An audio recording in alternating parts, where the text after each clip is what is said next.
La particularité du Parlement européen, c'est qu'il n'a pas de majorité absolue. Aucun groupe ne peut arithmétiquement ni politiquement prétendre à être le groupe le plus important, c'est-à-dire celui qui décide.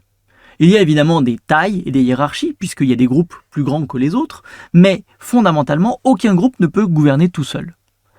Donc, puisqu'il n'y a pas de majorité absolue, il faut les construire. Et construire des majorités, ça dépend énormément évidemment du texte et des sensibilités et du contexte politique. Prenons quelques exemples.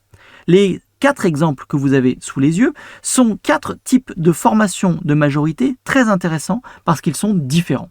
Le premier, pacte asile-migration. Si vous regardez en fait à la fois le contenu du pacte migration et puis ceux qui votent pour ou contre, vous allez voir en fait une majorité de droite se dessiner qui va inclure les libéraux, mais aussi les socialistes et avoir un centre de gravité sur le PPE. Pourquoi ? Parce que c'est une majorité de gouvernement, c'est-à-dire de partis qui sont pour la plupart dans les gouvernements ou à la tête de coalition. Et donc, ils ont une approche régalienne, dans laquelle il faut réguler les migrations. Pour ceux qui s'y opposent, c'est-à-dire par exemple la gauche radicale, ou bien les écologistes qui considèrent que ce pacte va contre la dignité des migrants, ou même pour certains de membres du groupe socialiste, mais qui sont dans leur pays dans l'opposition, par exemple le groupe socialiste français, eh bien, ils peuvent considérer que les contenus ne méritent pas d'être soutenus et donc il faut s'y opposer. On peut avoir aussi, et ça c'est plus nuancé, à la droite radicale et extrême, un moment où une hésitation entre soutenir quelque chose d'européen ou bien soutenir quelque chose d'anti-immigration.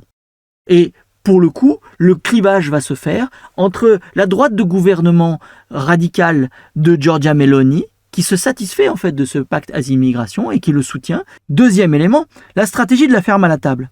Ce qui est très intéressant, c'est que en 2020, lorsque ce texte est arrivé devant le Parlement européen, le consensus et la majorité étaient très larges. Elle allait du PPE jusqu'à la gauche radicale. Mais les circonstances changent. Et aujourd'hui, si cette stratégie de la ferme à la table était à nouveau posée, eh bien, il y a de fortes chances que cette fois-ci, le PPE soit suffisamment divisé pour qu'elle ne passe plus. On a donc là un clivage droite-gauche, entre ceux qui d'un côté continuent de penser que, au nom de l'écologie, il faut modifier les pratiques de la politique agricole commune, et ceux qui, au nom de l'écologie, plus exactement, refusent de modifier ces pratiques et considèrent qu'il faut plutôt renforcer le productivisme de la politique agricole commune.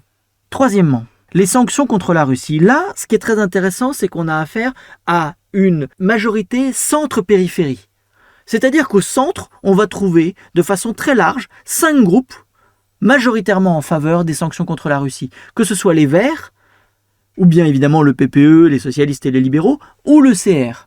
Puisque ce groupe de droite radicale est majoritairement transatlantique et majoritairement anti-russe. C'est d'ailleurs l'une des raisons majeures pour lesquelles il y a encore 2 tendances de droite radicale et de droite extrême au Parlement européen, parce que la géopolitique, et en particulier le soutien ou non à Vladimir Poutine, fait partie des clivages entre, d'un côté, disons, les Fratelli d'Italia de Giorgia Meloni et le droit et justice des Polonais, et la Lega de Matteo Salvini ou le Rassemblement national de Marine Le Pen.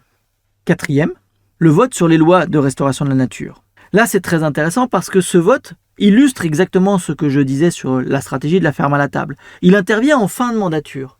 Il aurait probablement été beaucoup plus facile à passer au milieu, voire au début de la mandature. Sauf que depuis la radicalisation sur les sujets écologiques et la radicalisation aussi des colères agricoles ont rendu ce texte beaucoup plus difficile à accepter pour une bonne partie de l'électorat et des députés de droite.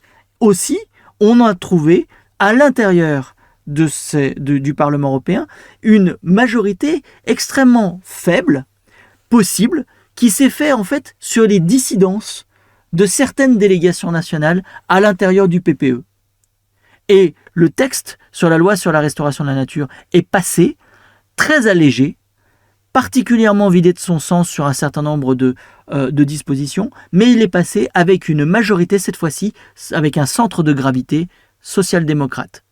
Voilà 4 exemples qui vous montrent en fait que les majorités au Parlement européen ne sont pas des données, qu'elles évoluent aussi en fonction du contexte politique, et que les choix que l'on fait ne sont pas uniquement des choix technocratiques, mais des choix profondément politiques, ancrés dans les convictions, la substance des textes et le contexte.